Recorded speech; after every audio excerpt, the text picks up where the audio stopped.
Alors, qu'est-ce que c'est un Living Lab? Là, on est dans une journée des Living Labs, c'est un bon exemple. On voit plein de professionnels qui ont créé des centres créatifs où on peut développer des nouveaux systèmes, des nouvelles méthodologies et mettre en réseau les professionnels du monde privé et public.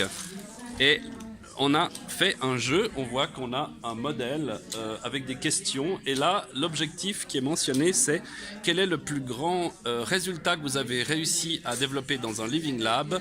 On avait 2 minutes pour faire un montage. Et le montage, il présente la culture qu'on appelle horizontale des acteurs du terrain qui depuis 25 ans dans l'aventure de la Smala apportent de l'innovation, tout type d'innovation, et qui essayent de se connecter par le web aux grands décideurs qui eux-mêmes sont perchés sur leur perchoir et doivent superviser des choses très compliquées et n'ont pas toujours la possibilité de comprendre les acteurs du terrain qui eux-mêmes essayent de se rencontrer dans des plateformes beaucoup plus participatives qui enlèvent les fameux silos qui sont les silos du domaine de l'économie, du domaine du social, dans lequel on n'a que les assistés, du domaine de la culture, dans lequel on n'a que les artistes professionnels, puisque notre travail, justement, c'est de relier, de faire la transdisciplinarité pour réconcilier, et c'est le grand mot, réconcilier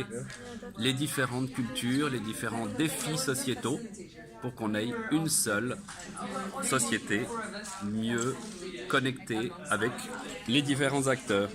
Voilà, et les outputs, les activistes, les éléments créatifs créent des ponts. On a développé des lieux temporaires 40 fois, on a revitalisé, on a apporté de l'innovation sociale, et tous les collègues, ils ont aussi montré comment ils ont eu des succès avec leur Living Lab. Voilà, c'est ça l'aventure des Living Lab. Merci!